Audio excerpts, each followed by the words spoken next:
before you do anything on LinkedIn with adding connections, there's a couple things you need to do. Number one, you need to change your profile picture to be something that is a professional profile picture for your industry. Okay, so it doesn't have to be a suit and tie necessarily. If your industry is not a suit and tie industry, you don't have to do that. It doesn't have to be a professional photo. For a long time, I had a photo that I was in with an ex-girlfriend of mine that I'd cropped the ex-girlfriend out, and I used that one. But I was in a suit. I was at a wedding. It worked out pretty good. What you want to do is you want to have a picture where it's only you in the picture, and you want to have a picture where you're smiling and looking like somebody that people want to do business with. All right, you need to look inviting in your LinkedIn profile picture. Don't have a picture of you, working out and grunting while you're lifting weights, unless your business is personal training. Then maybe you want to have that. So professional for your industry. The second thing you need to do, let me show you the reason for that. So let me go look in people you may know. This is one of the ways you can add connections really fast, is under people you may know. Now, it's still astounding to me the number of people that have a blank LinkedIn profile picture.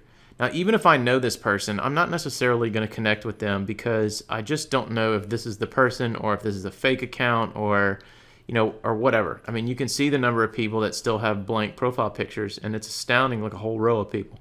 It's astounding to me that that's the case. You need to have a profile picture if you're serious about getting a lot of connections on LinkedIn. A lot of people won't connect with somebody if they don't have an actual profile picture. So you definitely want to do that. It's super easy to do it. Again, it doesn't have to be a hugely professional, suit and tie profile picture. Just get a good picture of you where it's only you in the picture, smiling and in professional dress, and then click change the photo, and you come in and add a new one. That's how you do it. It's as easy as that. The second thing that I recommend that you do before you start really building your LinkedIn profile is come in here and work on your headline, right? So you want to make your headline tell people what you do and how you can benefit them, okay? So think about that. Tell people what you do and how you can benefit them. So if they only look at your picture and read your headline, then you have told them what you do. So I help businesses profit with social media marketing. I'm the president of Redline Digital. So I'm telling them what I do and how I can help them. I can help them profit with social media marketing if they're a business. So work on your profile, and you can copy and paste my profile and borrow some stuff out of it if you want. Just make sure you change it to fit your actual profile and not use mine unless you want to promote me, which is totally cool.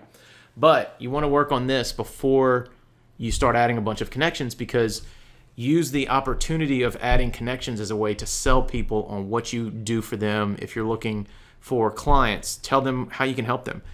Everybody that connects with you will see how you can help them. Just make it super easy for them to understand what benefit you offer to them. Anything that you write in here, say, ask the question, so what?